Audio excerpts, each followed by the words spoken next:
Alors ici, je veux voir un des principes de Newton.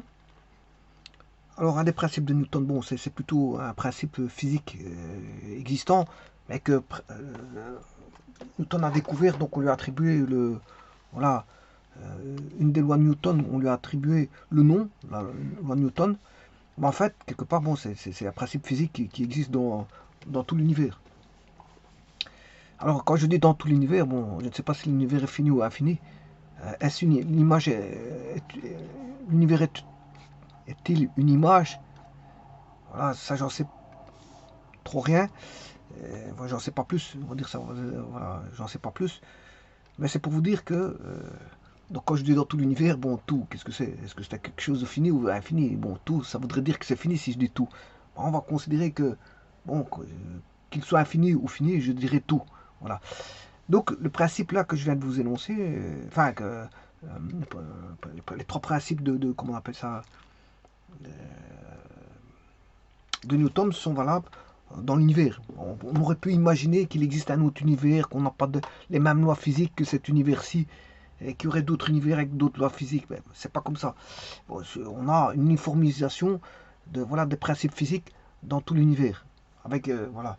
Donc la loi de Newton est un des principes physiques de tout l'univers, mais on l'appelait principe de Newton parce qu'en fait c'est lui qui a trouvé, découvert bon, ce principe physique. Alors un des principes physiques bien sûr c'est la loi euh, de l'action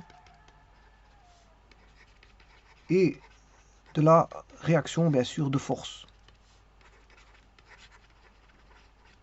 Alors avant toute chose, par exemple si je fais une étude statique, enfin si on fait de la statique, bien sûr il faut définir le système. C'est un dessin géométrique, on définit les forces par rapport au système, on place un axe, on regarde les forces d'interaction, je veux dire, du système avec le système extérieur, suivant des normalisations E04, E015, qui est la norme AFNOR, qui sont toutes les liaisons possibles et imaginables qu'on peut avoir avec le système. Liaisons hélicoïdales, liaisons simples, liaisons rotoïdes, liaisons, bon, il y a plusieurs types de liaisons. Ensuite, on établit des équations, on résout le système, on vérifie le système, et puis on édite les solutions sur le dessin, à l'échelle. On fait ça à l'échelle. Bon, le principe est toujours le même. Bon, maintenant, la résolution d'équations peut être compliquée parce qu'on peut avoir des équations compliquées, trigonométriques, difficiles. Hein. Bon, je veux dire, on n'a pas toujours. Voilà. Ce qui fait la difficulté, c'est de trouver, un, les forces du système, et deux, bon, placer un axe, ça, tout le monde sait le faire, mais je veux dire, attention que l'axe, il est judicieusement placé. Judicieusement placé. Et puis après, bon, il faut résoudre les équations d'équilibre du système. Et là, on peut avoir des équations difficiles, puisqu'on peut retrouver, on peut rechercher une direction avec voilà, des équations trigonométriques, plusieurs équations trigonométriques qui sont mises en œuvre. Voilà, bon, donc ça peut être un petit peu difficile, voire difficile, complètement difficile. Bon, ce que je voulais dire par là, ici, bon, c'est dans le cas de la cinématique qu'on fait ça. Maintenant, on peut avoir un problème de dynamique. Bon, on définit le système aussi, on regarde quelles sont les forces appliquées au système, et puis bon, on fait l'étude de la dynamique. Bon, si on veut chercher une quantité de mouvement, ou on va chercher voilà, une accélération ou, par rapport à une force présente, ou tralala, tralala, bon, voilà, on peut faire de la dynamique. On demande de chercher une force centrifuge, force centripète, tralala, tralala. Bon, enfin, là aussi, on définit un système en dynamique et avec toutes les forces d'interaction qui présentent. Alors, j'insiste sur le fait que voilà, définir son système est très important pour une étude voilà, d'un système donné. Le mécanicien choisit son système, et puis à partir de là va découler, bien sûr, après avoir mis toutes les forces internes et externes, mais il pourra faire, voilà, émettre bien sûr toutes les liaisons, forces extérieures, qui agissent sur le système. Une fois qu'il a mis toutes ses forces, après il pourra faire l'étude de ce qu'il veut. Voilà, mais généralement dans les énoncés, on donne, on dit qui est le système. Alors, la force, ça peut être une force à distance. La force extérieure peut être une force à distance ou une force de contact. Une force à distance ou une force de contact. Par exemple, un camion qui circule voilà, un camion qui circule, ou un véhicule qui circule tout court, hein, on va dire un véhicule, euh, ça peut être toutes sortes, tout ce qui bouge, un bateau, un avion, enfin l'avion c'est voilà qu'il faut qu'il soit au sol. S'il est au sol, il y a tout ce qui est avec on va dire des pneus. Hein, je pense aux camions, aux tracteurs, mais il y a des forces de contact qui sont les pneus avec la route. Et donc là, on a des forces de frottement, de roulement. Et si maintenant il y a un glissement, il n'y a pas de roue, mais ça glisse, on a des forces de frottement, de glissement. Alors, donc, vous voyez qu'il existe des forces de contact, par exemple, au frottement. Alors maintenant, on peut avoir des forces de frottement à l'air. Voilà, tout véhicule qui se met en mouvement, mais je veux dire, est confronté, voilà, à l'air. Et donc, on a aussi des forces de frottement dues à l'air. Bon, donc là, on définit des coefficients de pénétration dans l'air de certains véhicules pour qu'ils puissent mieux affronter, je veux dire, la pénétration dans l'air du véhicule. Donc on peut avoir des forces à distance ou des forces de contact, et alors on peut avoir des forces aussi qui sont localisées en un point ou réparties. Si vous prenez un champ magnétique, ben là ce sont des forces, je veux dire, qui sont dans une zone géographique bien définie, que ce soit pour les champs électrostatiques, les champs électromagnétiques. Donc là on a des forces réparties, alors qu'on peut avoir aussi des forces localisées en un point. Alors, le caractère intérieur ou extérieur d'une force, bien sûr, vous aurez compris qu'il dépend du choix du système. C'est le système qui fait euh, que la force est considérée comme intérieure ou extérieure. Si vous prenez une remorque avec un camion, si je prends la remorque qui est le système, ben, là, quelles sont les forces extérieures? Si je prends la remorque attelée au camion, ben, je peux considérer que le système est constitué par la remorque ici. Si je considère que la remorque est le système, alors l'action, on aura l'action du camion sur la remorque, qui est la force de traction du camion. On aura la force de traction qui est une force extérieure. La force de traction, puisque j'ai pris le système qui était la remorque. Donc la force de traction du camion est une force extérieure. Alors on aura bien sûr les forces exercées par l'air sur la remorque, qui est une force extérieure aussi. La route, puisqu'on aura une force de contact entre le pneu et la route. On aura une force de frottement, de roulement, parce qu'on a des pneus qui roulent. Voilà, donc on aura une force de frottement. Alors les pneus font partie du système, hein, parce que quand je prends la remorque, c'est les pneus avec. Hein. J'aurais pu isoler un système qui prenne que l'étude d'essieux des roues, mais moi j'ai pris ici toute la remorque avec les essieux des roues. Voilà. Et bien sûr la barre d'attelage. Alors on a aussi la terre parce que la terre a une influence sur la remorque, et donc c'est le poids. Voilà, et ça, je vais en parler maintenant. Et je prends un exemple pour expliquer justement la force d'action de réaction. Je prends un exemple qui est la Terre et un objet. Mais ça, je le verrai dans un petit instant. Mais avant toute chose, si maintenant je prenais, pour terminer, si je prenais la remorque et le camion comme système, non plus la remorque isolée comme système, mais je prends la remorque et le camion. Donc à ce moment-là, la force d'attelage est une force intérieure. La force d'attelage est une force intérieure parce que j'ai pris le système qui était le camion et la remorque. Voilà. Et donc, on aura bien sûr. Voilà. Alors, sur base de ça, je vais expliquer un petit peu le principe d'action de réaction. À toute action de force, quand une force agit, ben, il y a toujours une réaction. Toujours une réaction. Alors, ici, je ne vais pas parler de système, je vais parler de corps. Pour expliquer la chose, je vais expliquer la chose avec un corps A et un corps B. Par exemple, ça peut être des charges, ça peut être des charges électriques. Voilà, ça peut être beaucoup de choses. Hein. Si un corps A exerce sur un corps B, on va dire, une force, le corps A, on va prendre le corps A ici, voilà, il exerce sur B une force que j'appelle FA. C'est FA sur B. Ça, c'est exercé par la force exercée par A sur le corps B. Mais B va aussi exercer une force, ça c'est la force de B sur A. Ouais. Donc il y a deux forces. Alors ici, j'ai pris une force à distance, hein, bon, parce qu'il y a une certaine distance D. J'aurais pu prendre des forces de contact. Alors si je prends le corps comme ça, bon, le corps j'aurais dû appeler ça C1, C2, c'est mieux. Parce qu'au départ je voulais mettre un point. Bon, je me suis dit je vais dessiner un corps C1, voilà, avec une étendue. Au début je voulais mettre un point matériel, mais si je vais mettre avec une étendue, je vais mettre un solide. On va mettre un solide. Voilà, c'est un solide, c'est pas un point matériel. Au début je voulais mettre un point matériel. Bon, je voulais parler de charge électrique, mais c'est vrai que c'est un cas particulier. Mais en général, si je mets un solide, voilà, il faut que je dessine son contour du solide. Voilà, j'ai le contour du solide C1, solide C2. Et donc à ce moment-là, je parlerai plus de. Je peux renommer un point d'application, hein, AB. Voilà, à ce moment-là, je dirais que c'est la force exercée par C2 sur C1.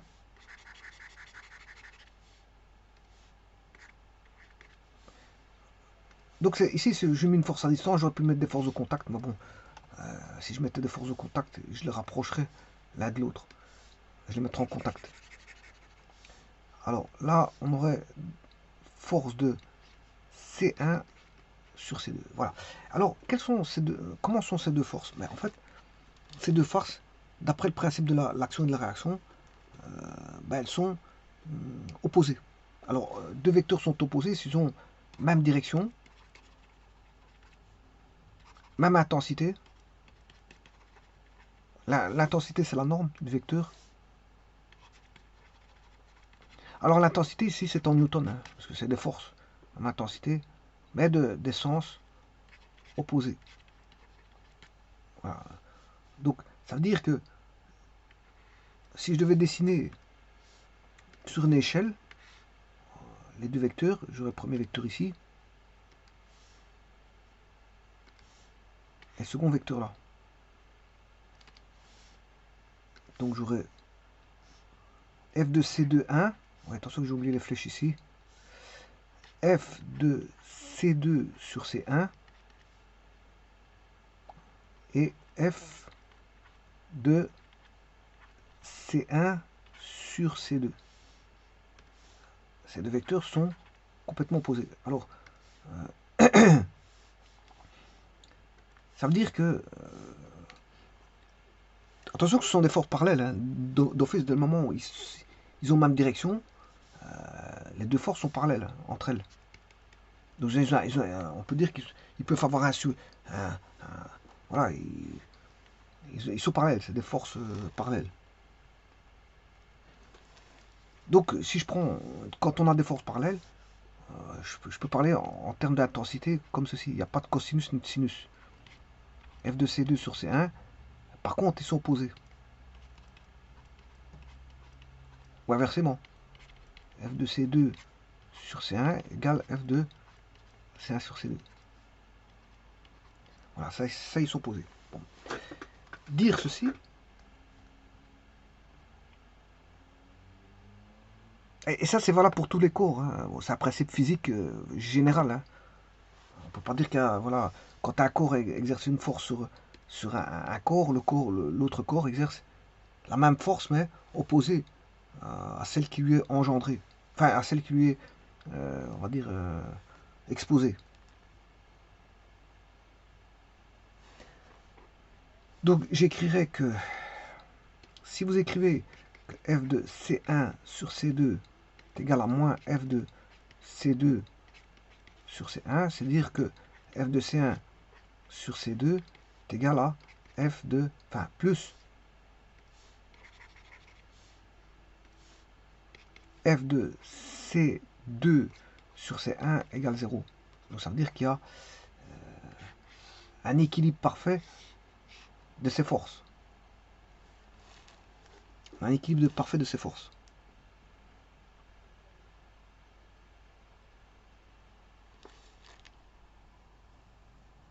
Attention que ces deux forces-là, F de C2 sur C1 ou F de C1 sur C2, agissent bien sûr simultanément.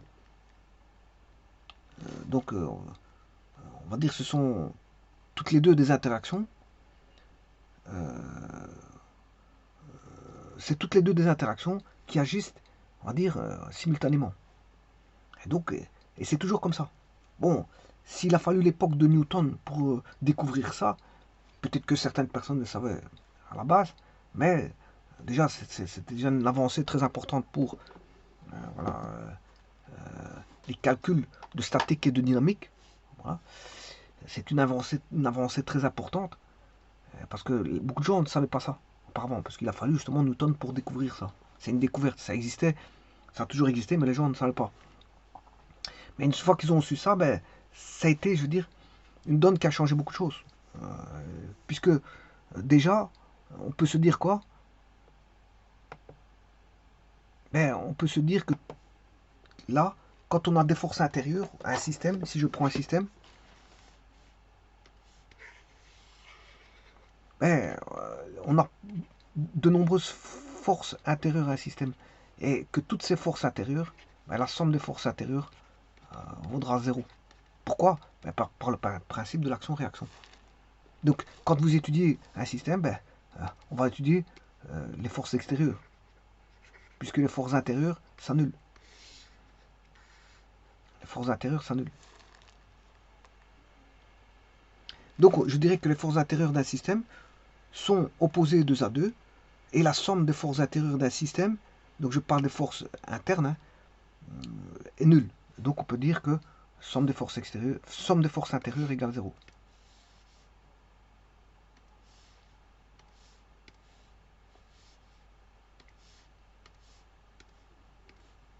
Alors, bien sûr, ça c'est un des principes de Newton. Voilà. Maintenant, si, on a ceci, somme des forces extérieures égale 0. Si on a ceci, ça veut dire qu'on a un équilibre statique. Équilibre statique. Alors, si on n'a pas d'équilibre statique, ben, ça veut dire qu'on a somme des forces extérieures est égale à la masse fois une accélération A. Alors, celui-ci, c'est un cas particulier. L'équilibre, ça c'est l'absence de mouvement. Absence de mouvement, alors que là, il y a un mouvement. Donc là, quand je mets ab, c'est absence. Là, on n'a pas de mouvement. Donc je barre. Mais là, il y a un mouvement. Donc soit on n'a pas de mouvement, ou soit on a un mouvement. Alors, celui-ci, bien sûr, c'est un cas particulier. L'équilibre statique, c'est un cas particulier. Et là, c'est un principe de la dynamique. Encore une fois, découvert par Newton, parce qu'il a découvert 3 principes de dynamique. Donc, ce qui a ouvert la porte à beaucoup de trouvailles. Hein. Parce qu'une fois que vous avez somme des forces égale à MA, ben, bon, il y a beaucoup de choses qui viennent de ça. Puisque vous allez avoir le poids, il vaut M fois G. Alors, je rappelle que ça, c'est une accélération. Et ça, c'est une force. Le poids, c'est une force. Il y aura un autre trouvaille qui peut venir de ça. Ben, c'est que si je fais non plus une masse, mais un champ électrostatique, que je multiplie par un champ, non pas gravifique, mais un champ magnétique, ben on a aussi une force. Voilà, on a une force de Coulomb. Donc, Coulomb n'est pas loin de la dynamique. Oui, je m'excuse. Coulomb n'est pas loin de Newton. Coulomb n'est pas loin de Newton. Il suffit d'un petit saut. Mais pour faire ce petit saut là, bon, il faut déjà le prouver par du matériel, voilà, du matériel en présence. Voilà, il faut d'abord savoir qu'il existe des charges. Tout d'abord ici, le M il est toujours positif. Et là, le Q peut être positif et négatif. Bon, ça on sait depuis longtemps qu'il existe des charges positives et négatives. Parce que par l'attraction des corps, on peut dire qu'il y a voilà, des corps qui sont de nature positive, et ça on le sait depuis longtemps. Mais c'est pas ça encore, c'est de trouver la force qui est proportionnelle à un champ. Le champ électrique, on ne le voit pas. Et ça, parler sur des choses qu'on ne voit pas, c'est embêtant. C'est embêtant. Bon, alors, c'est comme on pensait que l'univers, voilà, possédait, je veux dire, on était dans un, comment on appelle ça, un espèce de fluide qu'on appelait l'éther. Bon, encore faut-il prouver qu'il y a un éther. Bien, le problème c'est qu'on ne voit pas quelque chose, on tente de prouver qu'il existe, voilà, de l'éther. Bon, le champ électrostatique, on ne le voit pas. Voilà, donc on tente de prouver, on ne sait rien prouver. Voilà, on ne sait rien prouver parce que tant qu'on n'a pas de matériel, bon, le matériel avançant avec l'évolution. Donc on ne sait pas voir qu'il y a un champ électrostatique tant qu'on n'a pas voilà, du matériel qui permet voilà, d'avoir les preuves de ça. Euh, Quand on a du matériel, on peut voir, on peut mesurer des forces. Ah bah, je pense au dynamomètre.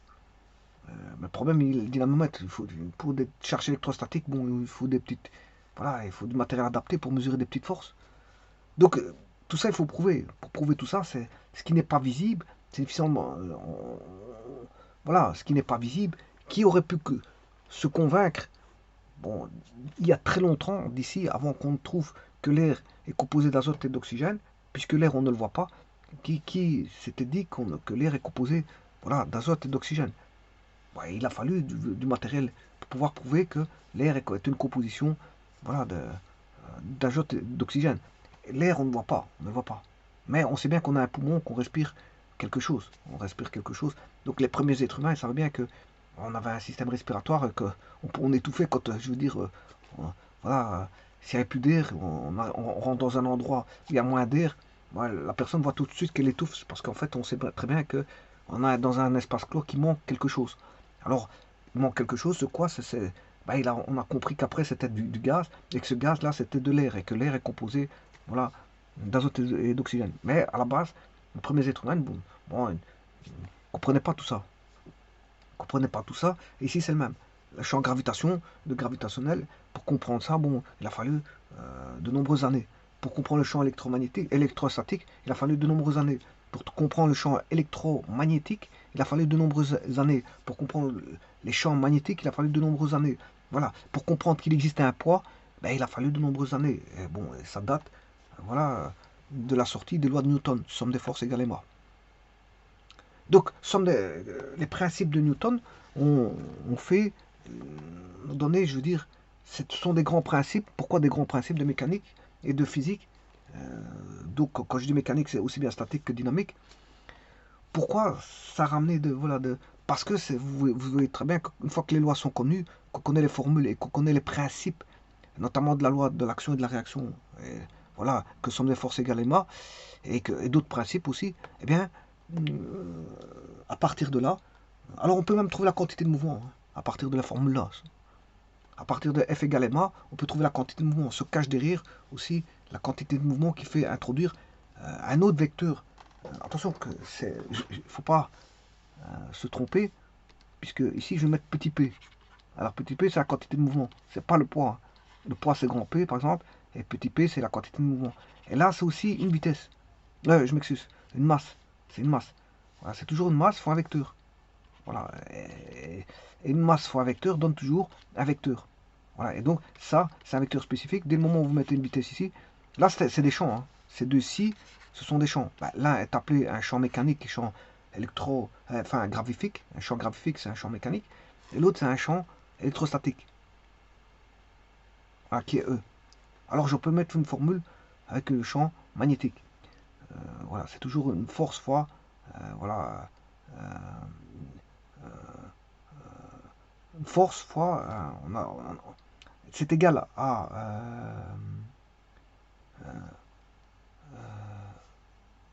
champ d'induction égale mu H. Voilà, mu H. Enfin, ici c'est pas la bonne formule, enfin bref. Je peux avoir il y a différents types de forces hein, en électrostatique. On a les forces, enfin en magnétisme, on a les forces de la place, les forces de Lorentz, etc. Ouais, bon.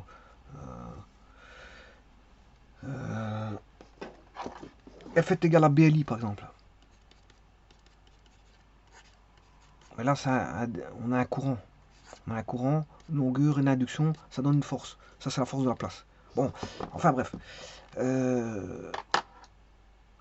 On a aussi F est égal à Q V fois B.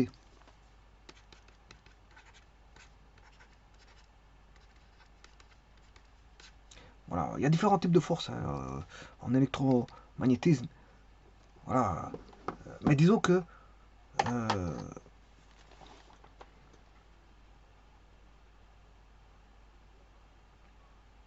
Et là, on retrouve presque, voilà, c'est un petit peu ça que je voulais dire, on retrouve bien F ici et QB. QB, tout comme ici on a QE. Et là, on a une charge électrostatique en présence, hein, dans un champ magnétique, animé d'une certaine vitesse. Voilà. Et ce que je voulais dire ici, bon, vous voyez que ici, cette formule-là, par exemple, Q, ben, c'est ce qu'on appelle une... Là, c'est une masse, mais là, c'est une masse, mais électrique. Une masse électrique, c'est une charge. Voilà. Donc ça, on a une masse fois une vitesse, donc on aurait une espèce de quantité de mouvement ici. Voilà. Si je fais Q fois V, c'est une espèce de quantité de mouvement. On pourrait voir ça comme une espèce de quantité de mouvement. Par contre, le Q fois V, ça donnerait une espèce de... Si je fais Q fois B, ben, c'est plutôt voilà, une force, c'est plutôt une charge fois un champ magnétique. Et donc on retrouve... Voilà. Le problème c'est qu'ici, il est relié, la formule là, QV vers B, QV fois B, ben, c'est une charge électrostatique animée d'une certaine vitesse dans un champ magnétique va fournir une certaine force. Bon, il existe plusieurs formules sur les forces dans les champs magnétiques. Voilà. Mais ce que je voulais dire ici, euh, voilà. Donc je voulais dire que la somme des forces intérieures était nulle. Alors je prends un exemple. On peut prendre plusieurs exemples, hein. J'ai pris précédemment, j'ai pris un exemple d'un camion avec une remorque pour expliquer que les forces extérieures dépendaient.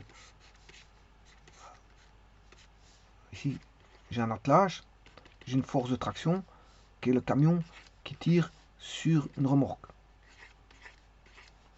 Bon, la force d'attelage, ici, si je considère ceci le système, ben, Ft est une force extérieure. Maintenant, si je prends le système camion plus remorque,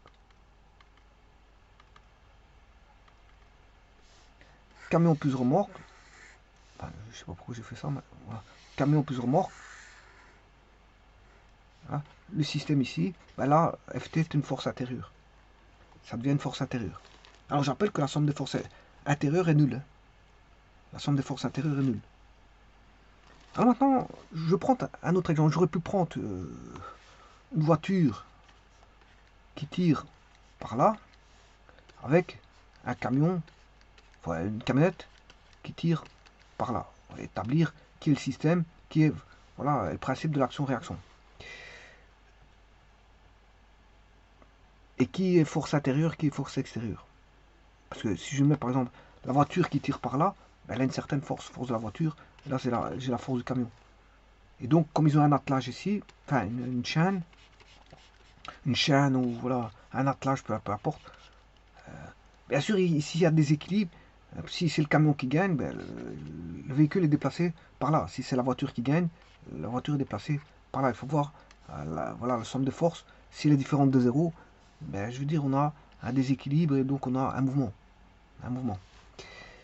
Bon, alors, je vais prendre un système, un autre système,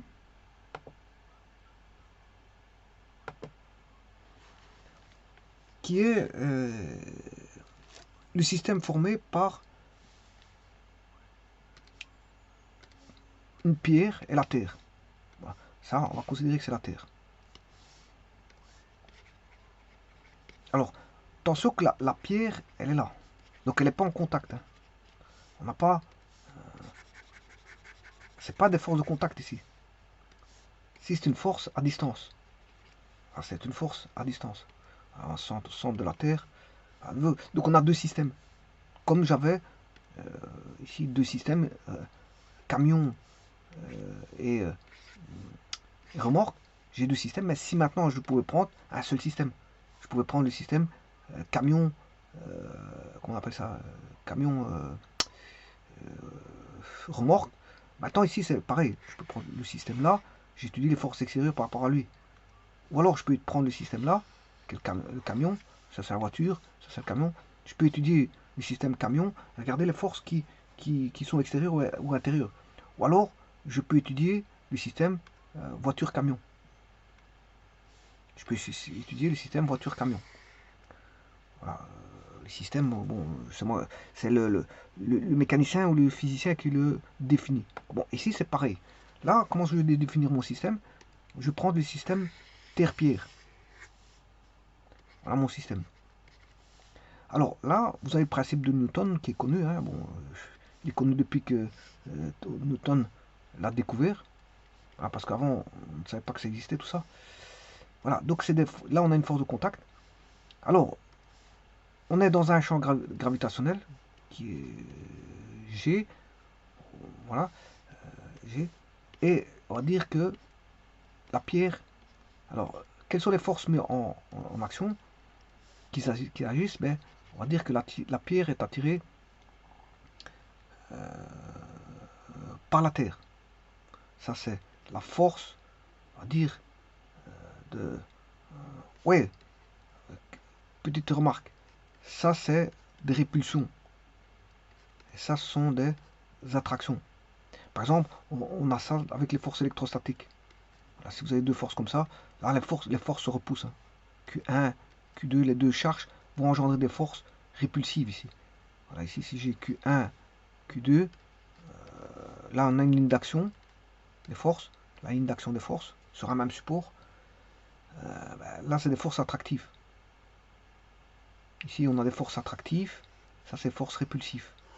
Alors, donc là, j'ai bien une force de la terre sur la pierre. C'est la force d'attraction de la terre sur la pierre. Mais on peut dire aussi que on a une force égale et opposée qui est la force de la pierre sur la terre. Et c'est attractif. Alors, la force de la terre sur la pierre plus la force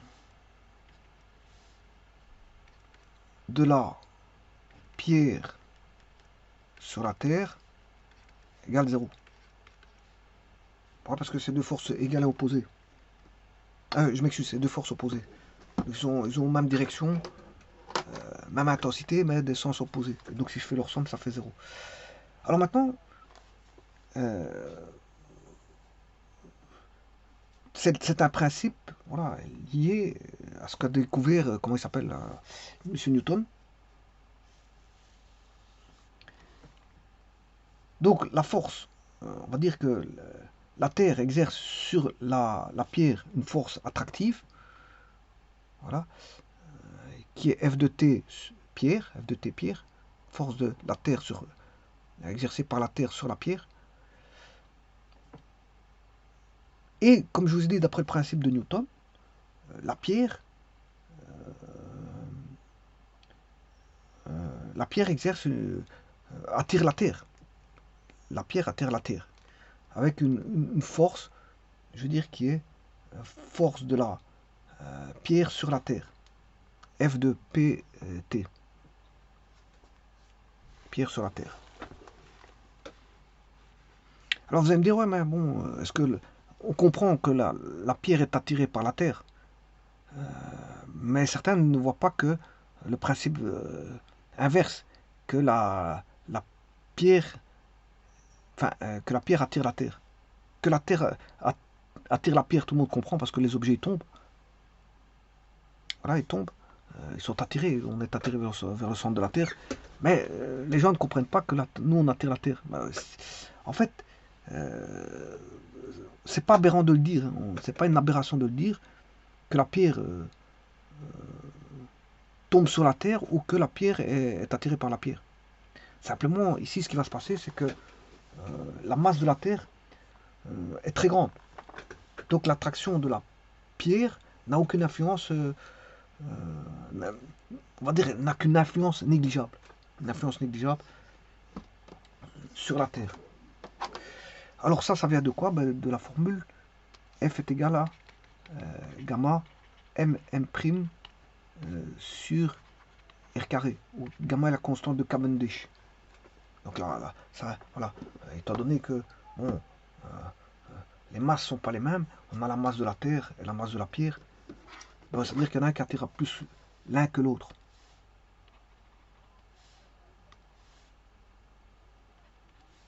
Hein. Il y en a un, la masse de la Terre est beaucoup plus grande que la masse de la pierre.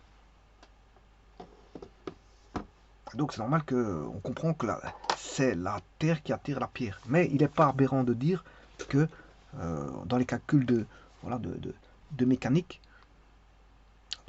que on aura une réaction. Il faut toujours mettre les réactions. Alors justement, quand je dis il n'est pas aberrant de le dire, quand vous faites des calculs de mécanique, vous devez mettre toutes les forces en présence. Voilà. Mais ce que je veux dire, c'est que bon, avant Newton, personne n'aurait conçu voilà, cet état de fait qu'on pouvait considérer que la, la pierre pouvait attirer, qu'on pouvait prétendre que la, la pierre pouvait attirer la terre. On peut le dire, c'est pas aberrant de le dire, parce qu'on a la loi de l'action et de la réaction. Simplement, comme je dis, il y en a un qui attire plus parce qu'il a une masse plus importante que l'autre. Et que l'autre a une influence, on va dire, négligeable. Mais, c'est-à-dire, quand je dis l'autre, c'est la pierre, a une influence négligeable sur la terre. Donc mais d'un point de vue mécanique, c'est pas aberrant de le dire. C'est pas. Mais pour avoir compris ce principe-là, bon, je veux dire, c'est pas, je veux dire, palpable. Hein. C'est pas palpable parce que bon, je veux dire, quelqu'un qui va dire que la Terre est attirée par un être humain. Bon, je vous ai dit, il a fallu, pour comprendre ça, il a fallu, voilà, les découvertes des lois de Newton qui sont des principes physiques euh, universels qu'on retrouve dans tout l'univers. Voilà, dans tout l'univers. En espérant qu'il n'y a pas un autre univers où les lois de la physique ne sont pas celles que, voilà, qui sont de mise. Et des découvertes des principaux, je veux dire, savants qui ont découvert toutes les lois physiques. Bon, s'il existe un autre univers où les lois physiques n'existent pas, c'est peut-être possible. J'en sais pas plus. J'en sais pas plus. Je ne connais pas les fins fonds de l'univers, s'il existe des fins fonds, puisque je vous avais dit au départ que on n'est pas au courant si l'univers est, je veux dire, fini ou infini. Alors qu'est-ce que c'est que l'infini? Je n'en sais pas plus. Bon, tout porte à croire qu'on serait, je veux dire, en face d'une image, qu'on vit des images. On vit des images et que le temps passe et que le passé, bon, est une image. Que le passé est une image. Et que le futur n'est pas encore là, bon, c'est une image. Donc, il n'y a que le temps présent qui est vécu. Et je veux dire, en dehors de ça, ben, je veux dire, tout n'est que image. Et quand on meurt, bon, il n'y a plus d'image. Et ben, apparemment, pour les vivants, ça tout existe, mais eux, ils sont dans la perception imaginaire, d'images réelles. On va dire que c'est des images réelles, mais qui restent des images. Ça reste des images. On va dire qu'on est dans un monde virtuel. Je peux appeler ça comme ça. Enfin, on va pas aller trop loin le but, c'est pas de voir l'univers. Euh, voilà, l'univers et ses fondements et voilà, sa philosophie qui s'y cache. Mais c'est juste de voir ici voilà que le principe de l'action et de la réaction. Voilà. On dirait que si un corps A exerce sur un corps B une certaine force, ben, l'autre corps réagit en exerçant sur le main. Enfin, si un corps A exerce sur un corps B une force qui est FB sur A, qui est appelée l'action, le corps B exerce d'office euh, une force sur le corps A, qui est la force FA sur B, et qui est opposée bien sûr à FB sur A. Donc voilà, c'est juste le principe de l'action-réaction. Bon, c'est un principe. Alors, je terminerai sur ça. Je dirais que, est-ce que le principe est simple? Oui, le principe est simple. Maintenant, il faut le mettre en œuvre dès le moment où vous devez rechercher des forces. Faut le mettre en œuvre. Définition de force par rapport au système, il faut le mettre en œuvre. Bon, mais est-ce que c'est facile à mettre en œuvre? Oui. Maintenant, il y a juste une petite chose, c'est que ça paraît simpliste, mais ça voilà, dans mon explication de ma vidéo, ce que je veux retourner à la fin, c'est que ça paraît simpliste, mais ça ne l'a pas été avant la découverte de Newton. Ça paraissait pas aussi simple que ça, parce que c'est quelque chose qui n'est pas aussi palpable au premier regard. D'ailleurs, ce principe-là est étudié dans toutes les écoles du monde. Euh, pour faire comprendre ça, ben, certains, je veux dire, le comprennent tout de suite, mais tout le monde ne l'avait pas entrevu de lui-même avant d'avoir vu le cours, même si, pour peu qu'il s'y est intéressé à un moment ou à un autre, mais c'est pas des principes qui, je veux dire, qui sont palpables, hein. Voilà, c'est quelque chose de, on va dire, de, comment est-ce on va dire,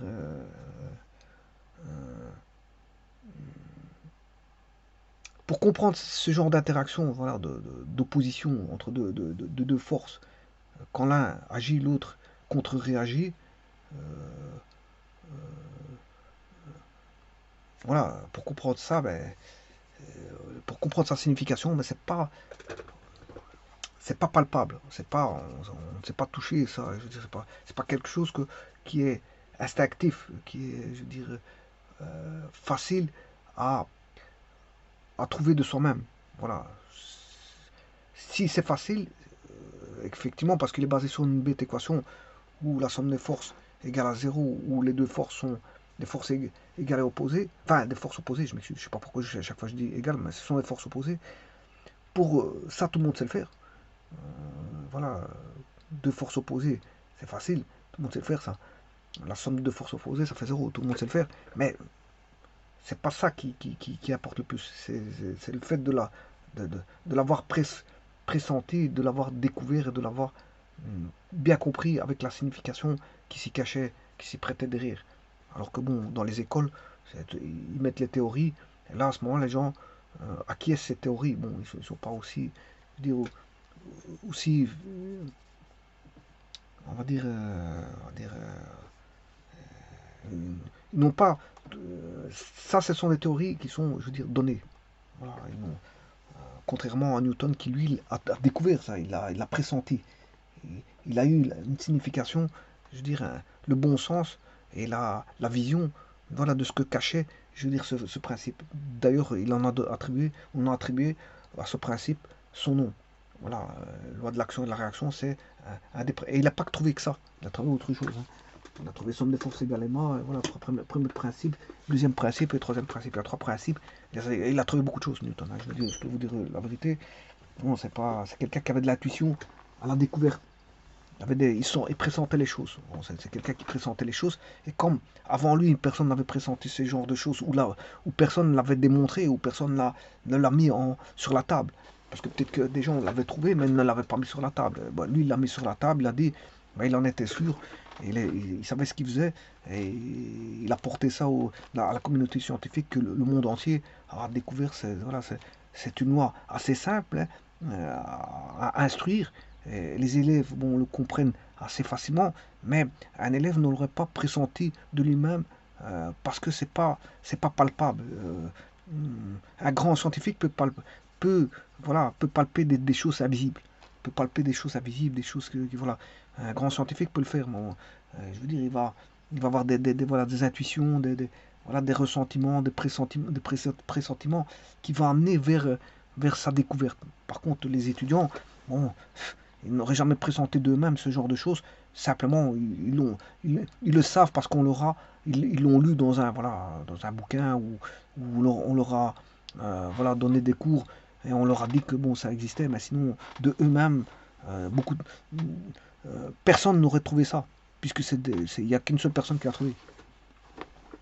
Une seule personne qui a trouvé, c'est Newton. Enfin, peut-être que d'autres l'ont retrouvé auparavant, comme je l'ai dit, mais je ne sais pas. Et personne l'a mis sur la table. C'est lui le seul à l'avoir mis à la communauté scientifique avec ses découvertes. Alors peut-être que c'est peut-être des trouvailles de quelqu'un d'autre, mais peu importe, c'est lui qui a ramené ce travail-là à la communauté scientifique. Bon, même si c'est un commis, ou peu importe si c'est lui qui l'a découvert, ou c'est lui qui a fait le travail, c'est lui qui a fait voilà, cette découverte. Peu importe, même si c'était quelqu'un d'autre et que lui il a fait le commis, il a été pour porter ce travail-là et qu'on lui a attribué, voilà, de toute façon c'est quelqu'un de, voilà, très, c'est un savant, c'est un savant. On peut lui faire confiance que c'est lui qui a trouvé, même si il a peut-être trouvé ça voilà, dans des écrits d'autres personnes. Mais disons que c'est un grand savant. Et donc c'est quelque chose une notion pas très, je veux dire. Maintenant, une fois que vous le savez, hein, vous avez la loi de l'action et de la réaction, ça d'office, vous l'appliquez, c'est tout. Maintenant, une fois que vous le savez, vous appliquez. Mais pour essayer de comprendre cette chose-là, je veux dire, de soi-même, enfin, pour l'avoir découvert de soi-même, ça c'est. Je dis qu'il n'y a qu'une seule personne qui l'a fait, c'est Newton. Voilà. Mais le restant, c'est tous ceux qui ont eu des cours là-dessus, qui oui, voilà, on leur a attribué, on leur a donné de la théorie et ils savent bien que bon, ça existe. Donc ils appliquent. Ils appliquent par le fait qu'ils l'ont appris. Et on leur a mis dans voilà, leur matrice que ça existait. Voilà, si on leur a mis dans la matrice que ça existait, ben, ils appliquent ce principe existant. Et ils le comprennent, ils ont une signification parce qu'ils ont eu des cours là-dessus. On leur a expliqué les tenants aboutissants de ceci. Donc voilà, il n'y a pas de problème. Pas de problème. Mais c'est vrai que le seul à avoir pressenti ça, ressenti, et voilà, c'est Newton. La loi de l'action et de la réaction. Ouais, et quand je parle comme ça, bon, je veux dire, c'est plutôt philosophique ce que je raconte, mais vous devez savoir appliquer ça, bien sûr, à tout système, hein. La loi de l'action et de la réaction. Je vous remercie.